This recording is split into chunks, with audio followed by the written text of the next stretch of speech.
पंचाने नदी किनारे शहर का पूरा कूड़ा कचरा, मरा हुआ जानवर फेंकने के मुद्दे पर, पंचाने नदी को दूषित करने के मुद्दे पर शहर के कोसूख, राणा बिघा, सिपा और पचौड़ी गांव के आसपास पंचाने नदी के किनारे लंबे समय से कूड़ा डंप किया जा रहा है। इस समस्या ने अब विकराल रूप ले लिया है, जिससे स्थानीय निवासियों के स्वास्थ्य और जीवन पर गंभीर खतरा मंडरा रहा है। डंपिंग यार्ड के कारण बढ़ती दुर्गंध, धुएं और बीमारियों से परेशान ग्रामीणों ने गुरुवार को कलेक्ट्रेट का घेराव किया। प्रदर्शन के दौरान ग्रामीणों ने डंपिंग यार्ड को अन्यत्र स्थानांतरित करने की अपनी मांग को जोरशोर से उठाया। डंपिंग यार्ड से निकलने वाली दुर्गंध और कचरे में आग से उठने वाले धुएं ने स्थानीय निवासियों का जीवन दूभर कर दिया है। ग्रामीणों ने बताया कि इस समस्या के कारण कई लोग श्वसन संबंधी बीमारियों और संक्रमण से जूझ रहे हैं। मरे हुए जानवरों को भी डंप किया जा रहा है, जिससे स्थिति और बदतर हो गई है। स्कूली बच्चों ने बताया कि वे दुर्गंध के कारण पढ़ाई में भी ध्यान केंद्रित नहीं कर पाते। एक छात्रा ने कहा, कक्षा में पढ़ाई करते समय भी बदबू आती है। हमें अक्सर सिरदर्द और उल्टी जैसा महसूस होता है। प्रदर्शनकारियों ने जिलाधिकारी के पूर्व आदेश का उल्लेख करते हुए कहा कि नगर निगम को डंपिंग यार्ड हटाने का निर्देश दिया गया था, लेकिन आज तक इस पर कोई कार्रवाई नहीं हुई। ग्रामीणों ने आरोप लगाया कि प्रशासन की लापरवाही से उनकी समस्याएं बढ़ रही हैं। प्रदर्शन का नेतृत्व कर रहे भाकपा नेता शिवकुमार यादव उर्फ सरदार जी ने कहा, यह समस्या सिर्फ एक गांव की नहीं है, बल्कि पूरे क्षेत्र की है। प्रशासन नियमों को ताक पर रखकर आबादी के बीच कचरा डंप कर रहा है। इससे गंभीर बीमारियों का खतरा बढ़ रहा है। हमारी मांग है कि डंपिंग यार्ड को तुरंत हटाया जाए और नई जगह पर स्थानांतरित किया जाए। यदि ऐसा नहीं हुआ तो आंदोलन और तेज होगा। प्रदर्शन के दौरान सैकड़ों ग्रामीण और स्कूली बच्चे कलेक्ट्रेट के सामने सड़क पर बैठ गए और जाम लगा दिया। इससे यातायात पूरी तरह बाधित हो गया। प्रदर्शनकारियों ने सरकार और प्रशासन के खिलाफ नारेबाजी की। ग्रामीणों ने बताया कि इस समस्या को लेकर कई बार नगर निगम और अन्य संबंधित अधिकारियों को आवेदन दिया गया, लेकिन अब तक कोई समाधान नहीं निकला। एक प्रदर्शनकारी राजकिशोर प्रसाद ने कहा, जब तक डंपिंग यार्ड को यहां से हटाया नहीं जाएगा, तब तक हम संघर्ष करते रहेंगे। प्रदर्शन में स्थानीय नेता और सामाजिक कार्यकर्ता भी शामिल हुए। इनमें राजकिशोर प्रसाद, सत्येंद्र कृष्णन उर्फ चुनचुन सिंह, सकलदीप प्रसाद यादव, शिवलाल पंडित, विष्णुदेव पासवान, मकसूदन पासवान और उमेश चंद्र चौधरी प्रमुख रूप से शामिल थे।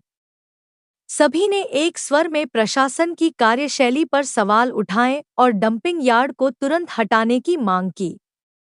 विशेषज्ञों के अनुसार आबादी के बीच कूड़ा डंप करना पर्यावरण और स्वास्थ्य दोनों के लिए हानिकारक है। इससे हवा और पानी दोनों प्रदूषित होते हैं। स्थानीय डॉक्टरों ने भी चेतावनी दी है कि डंपिंग यार्ड के कारण श्वसन रोग, त्वचा संक्रमण और अन्य बीमारियों का खतरा बढ़ सकता है। ग्रामीणों ने स्पष्ट किया कि अगर उनकी मांगों को जल्द पूरा नहीं किया गया, तो वे बड़े आंदोलन का रास्ता अपनाएंगे। उन्होंने सरकार और प्रशासन से तत्काल कार्रवाई की मांग की। डंपिंग यार्ड कि यह समस्या न केवल स्थानीय निवासियों के स्वास्थ्य के लिए खतरा बन रही है, बल्कि पर्यावरण पर भी नकारात्मक प्रभाव डाल रही है।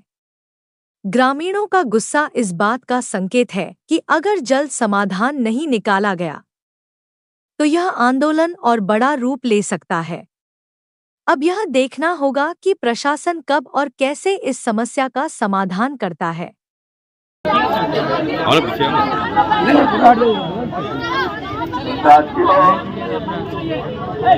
अब सभा की कार्रवाई प्रारंभ की जाती है। और इस सभा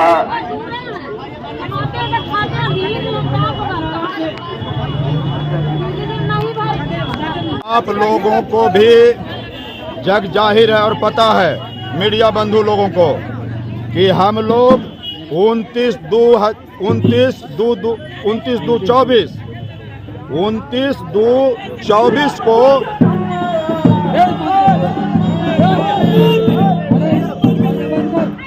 29/2/24 को इसी मुद्दे पर पंचाने नदी किनारे शहर का पूरा कूड़ा कचरा, मरा हुआ जानवर फेंकने के मुद्दे पर, पंचाने नदी को दूषित करने के मुद्दे पर लखरामा, सिपाह, राना बीघा, पचौड़ी, कोसुक, इन सारे तमाम लोगों को स्वास्थ्य के साथ खिलवाड़ करने के विरोध पर, जो हमारे बच्चे हैं, गर्भवती महिलाएं हैं, बुजुर्ग हैं, सारे लोग को जो डिस्टर्ब किया है जिला प्रशासन मनमानी करके, गैर कानूनी काम करके, जो पंचाने नदी किनारे मरा हुआ जानवर और कूड़ा कचरा फेंक करके, जो शहर का पूरा आवाम है वो पानी पिएगा बीमार पड़ेगा। डीएम साहब का भी बच्चा अगर पानी पिएगा नल जल का, ये बड़ा बाबू का भी पानी पिएंगे तो वो भी बीमार पड़ेंगे। लेकिन तो इन लोग बिस्लरी पानी पीते हैं, किसान मजदूर का बच्चा पानी पीता है नल जल का, उसकी स्थिति दयनीय है। हम लोगों के दर्जनों लोग कैंसर का बीमारी हो चुका है। जिलाधिकारी दिखा देंगे। 28 दिन तक हम लोग जिलाधिकारी को कहते रहे, 28 दिन डोर टू डोर मिल करके कि हुजूर आपने जो आदेश दिया इसको आप लागू करवाइए। लेकिन ये गोंगी बहरी प्रशासन, ये तानाशाह प्रशासन हम लोगों के स्वास्थ्य के साथ खिलवाड़ किया, आम लोगों को गंदा पानी पीने पर मजबूर किया। इसीलिए आज हम लोग आक्रोशपूर्ण प्रदर्शन लेके आए हैं। और जब तक आदेश नहीं देते हैं, या तो जिलाधिकारी हम लोग पर बुलडोजर चला दे, या गोली मरवा दें, या जेल भेजवा दें, हम लोग लागू करवा के जाएंगे, अन्यथा यही रोड पर बैठेंगे, चाहे इसके लिए जो हम लोगों को करना पड़ेगा। पहले भी आवेदन दे चुके थे, उसके बाद भी 28 बार दिया, 28 बार, एक बार नहीं 28 बार दिया। इसीलिए तो कहते हैं कि कौन सा ऐसा आपका जो पदाधिकारी है इसको लागू नहीं किया। क्या नगर आयुक्त नहीं किए? क्या उसका प्रबंधन जो है वो नहीं किए? अंचलाधिकारी नहीं किए? या प्रखंड विकास पदाधिकारी नहीं किए? बड़ा बाबू को तो इसमें कोई रोल नहीं है। बतावे इन लोग कौन नहीं किए और उन पर कार्रवाई क्यों नहीं हुई। आप देख सकते हैं, देखिए ये जिलाधिकारी आदेश का ऑर्डर है, आदेश दिए हैं। और आप लोगों को भी प्रेस बुला करके रिलीज दिए हैं कि 15 से 20 दिनों के अंदर कूड़ा कचरा उठ जाएगा। गिराना तो दूर, उठाने का इसमें ऑर्डर है। आखिर क्या कारण है कि अभी तक नहीं उठा और वहां गिराने का निरंतर कार्य जारी है। अगर आज मांग पूरी नहीं हुई तो क्या कीजिएगा इसके आगे? हम लोग मांग पूरा करा के जाएंगे और नहीं तो यही 24 घंटा रहेंगे और दोषी अधिकारियों पर भी कार्रवाई करवा के जाएंगे। इसी के लिए हम लोग आए हैं। प्रत्येक दिन प्रदर्शन, धरना नहीं होगा, आज जो होगा यहाँ इंसाफ करवा के जाएंगे। इतने दिन से कचरा फेंका रहा है तो फिर ट्रैक्टर ज्यादा था, ट्रैक्टर पर आप लोग क्यों नहीं रोक लगाते हैं? देखिए, जिला प्रशासन जो है वो काम के नहीं है। आप लोग जानते होंगे कलेक्टर का जो आदेश है इसके अधिकारी कोई नहीं मानते हैं और इस तरह से पूरे जिला के अंदर ये मालिक है जिला का। जैसे नीतीश जी पूरे राज्य के मालिक हैं, ये जिलाधिकारी महोदय पूरे जिला के मालिक हैं। लेकिन जब हम लोग मिलते हैं तो ये आदेश देते हैं, लेकिन इनके आदेश को इनके जो निचले अधिकारी हैं कूड़ा करकट में फेंक देते हैं। इसी तरह का एक मामला आदमपुर का मामला था, गिरियक का। इन्होंने आदेश दिया मेरे सामने कि 1 सप्ताह के अंदर इसको लागू करो, नहीं तो कार्रवाई होगी। लेकिन मुख्य मुद्दा यहाँ का जो है आप जानते हैं, पूरा इलाका या जो जिन गांव को गिनाया गया उसका विद्यार्थी लोग, गरीब लोग, मजदूर लोग, सारे लोग बीमार, कई गंभीर बीमारियां से जो है कैंसर भी पकड़ रहा है। लेकिन ये जिलाधिकारी इसको सुनने के लिए तैयार नहीं है। लगातार कम्युनिस्ट पार्टी के द्वारा आंदोलन इस मायने में किया गया, लेकिन क्या कारण है ये सुनना नहीं चाहते हैं। तो बिल्कुल अक्षम है, ये यहाँ से हटें, नहीं तो कार्रवाई करें। आज हम लोग इसको लेकर कहीं जाएंगे, अन्यथा हम लोग यहाँ से हटने वाले नहीं है। क्या नाम हुआ? प्रसाद, जिला सचिव। हाँ, हम लोग जिला कहाँ है? डीएम साहब से मिलने आए हैं। क्या वही कूड़ा कचरा के इंसाफी मांगने के लिए। क्या मुद्दा आप लोग का? क्या मुद्दा होता है? हम लोग को सफाई में रहने दीजिए। और क्या हम लोग जिएंगे कि मरेंगे, जब भी बताइए। हम लोग गंदगी से मर रहे हैं। छठ घाट है, वहाँ पे गंदा पानी हो रहा है, हम लोग को पानी पीने के लिए नहीं मिलता है। तो नदी का पानी से हम लोग नहान स्नान करते हैं सर, वहाँ पर स्नान करते हैं, वहाँ गंदगी है, जानवर का मरता है, मेरे गाँव में पूरा गंदगी बढ़ जाता है। हम लोग जिएंगे कि बचेंगे? सारा चीज़ होता है वहाँ पे। हम लोग कपड़ा धोने के लिए जाते हैं, पूरा कचरा वहाँ पे बिगाता है, हम लोग जिएंगे कैसे? जितना संख्या में जो आए हैं, जैसे ट्रैक्टर लेके जाता है कूड़ा करकट, तो उसको क्यों नहीं रोकते हैं आप लोग? अच्छा एक मिनट, अगर रोकेंगे तो आप लोग हमको फंसा दीजिएगा ना सर। हम सरकार से न्याय मांगते हैं, सरकार ने सरकार बने किसके लिए? उनको क्यों सीट दिए हैं? इंसाफी करने के लिए। हम लोग जनता दरबार लेगा, हम आए हैं मिलने के लिए सर से कि हमको इंसाफ दीजिए, सफाई में रहने दीजिए। क्या इतना सदर छोड़ के कोई सुपे में है सरकारी जमीन?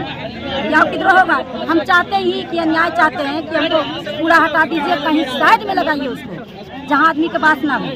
चारों पट्टी गांव है, 3-4 गो गांव पड़ता है सर, और बीच में कूड़ा बिगाता है। कितना हम लोग को गति? आप चलिए सर, हम लोग को गाँव देखिए। कौन कौन गाँव है? कोसुक है, राना बिघा है, सिपाह है, लखरामा है, पचौड़ी है। इतना गांव के गंदगी वहाँ पे है, समझे ना? अब बीच में बिगा रहा है। क्या नाम हुआ? मेरा नाम कुना देवी हुआ, घर घर कोसुक हुआ।